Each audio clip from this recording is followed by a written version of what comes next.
Hi, welcome to today's tasting note. We're in Portugal. We're in Portugal. Ben, do a panoramic shot. So that's where we are. Today, it's a little windy and it's a little cooler than it has been over the past couple of days. There's a bit of cloud coming in. But it's still sunny and it's Portugal. And this is where we're going. This is Burmester. Now, we don't stop Burmester at the minute. So we're here to actually do some work and figure out if we should stock them. Is tasting port work? Yes. Okay. Yes. I'll go with it. We're going with it. Ben, yes? It doesn't feel like it, but it is. I know. Apologies for the motorbikes. God, that's a great sound. Anyway, we're going to go in here and see if we should stock these wines. So, come with us. We are in Burmester, in the lodge, and we're about to do a wee tasting of 3 different wines from them. Thank you, Ben. So we'll just kick off with it. Start with the first one. So we've been told to do them in this order. I wouldn't necessarily do them. I'd possibly do the Collita last, but we'll do it in the order that they say. She said to do the Collita last. Yeah, I know. Sorry, I do the Collita first because it's lighter. I see.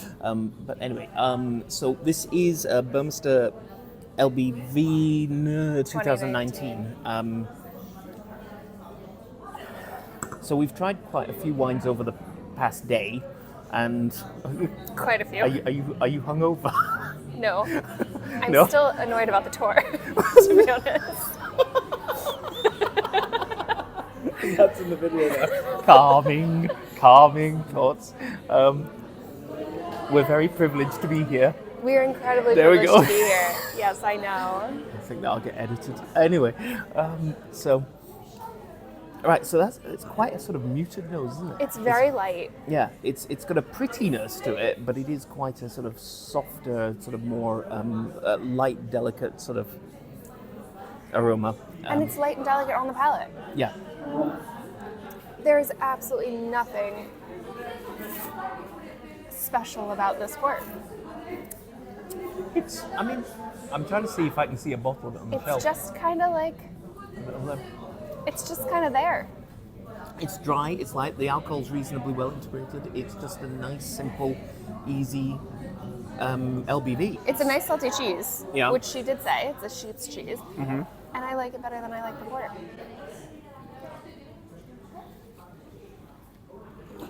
Actually, if you drink together, it works. That works quite well.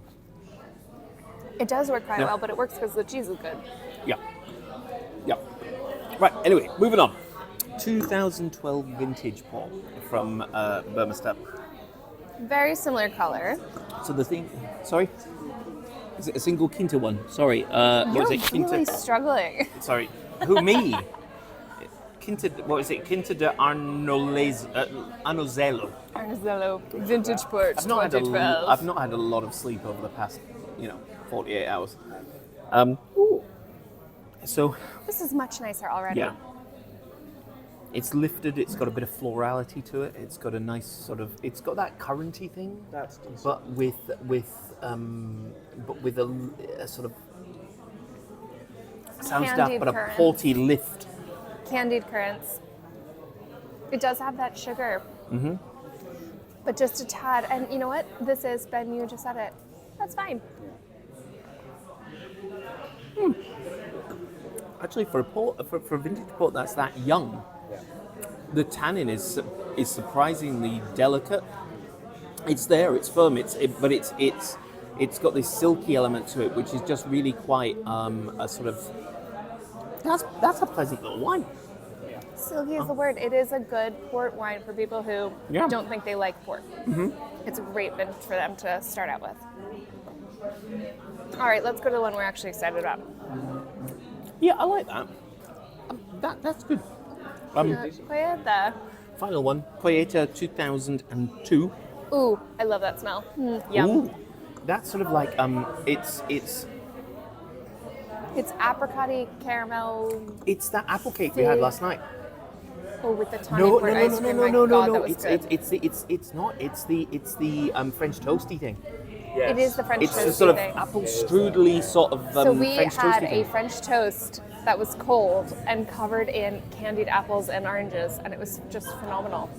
And that's what this that tastes is. like. Yeah, it's really it's With quite the figgy yumminess that it should have, and the pretty color.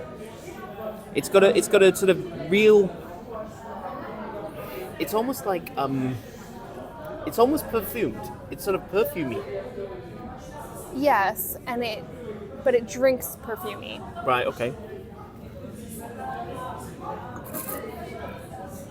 The nose, from the nose, I was expecting something a bit bigger, maybe a little bit rougher, kind of more something that's going to grab you, and it did not. It's still got that silky thing that the 2012 does. Yeah. But with those nice, soft caramel candy fruit flavors. And I think it's also got this really sort of it's noticeably oxidized in terms of the there's raisins and there's that sort of dried sort of fruity element and it's but it's a really well balanced, very elegant. The alcohol's well integrated, and So, you know what? They're three perfectly fine ports. yeah, The Coyeta is definitely my favorite out of these. It's the only one I would even consider buying. I think you're right. The Coyeta. And overall, I think Yeah. we don't purchase these for the shop. Sorry, I think overall we don't purchase these for the shop. I'd consider Coyetas. I want to try a few more. I think the Tawnies are the things that could actually, particularly when you get older, I think that the Tawnies could actually start really singing. So I want to investigate the Tawnies and the Coyetas more. Okay. And but I think that the We shall rubies- investigate the Tawnies. Okay, what do you think? They gave us cheese. It was very nice cheese. Yeah, it was delicious cheese. The building is really pretty. Yeah, it's just quite interesting. I mean, we weren't allowed to film in there, but the fact that it was We took pictures. We'll post pictures later. Yeah, the cellar's the only one. If you pan around, Ben. It So looks at the bridge. it was It built- has windows. It was built to when the bridge was being built. This bridge was designed by somebody who worked with Eiffel. So it's an interesting little thing. It's the only one with windows, as you said. It's got pretty views. Yeah. The barrels are cool. The barrels are big cool. There's a casks are very waterfall in a cool. cellar. There is. The tour guide spoke English. And the Coyeta was pretty good. The bottom line is that they're a Coyeta producer Doing other things that they should doing be other doing. things that I wouldn't necessarily bring into the shop, but I want to investigate the Coyetas. Because I think particularly they've got stuff going back to the 50s, and I Okay. think that's an interesting And I can thing get to do. on board with that. Yeah. And as you've watched this tasting note, you might tell that I was not the biggest fan of their wines, mostly because I think they're a big pile of nothing. But the Coyeta actually had a little bit of Something. to it, so Yeah. I can get on board with that one. Okay, Yeah, they gave us cheese, and that made you happy. So the cheese is great. The Coyetas are nice.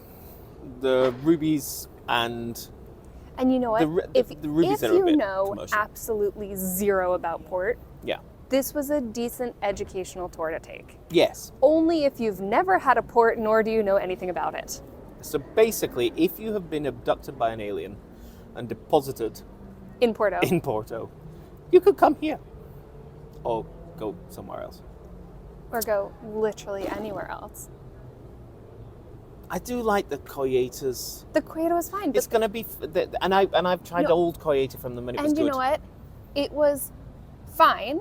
Yes. It did not balance out the time we wasted on that tour.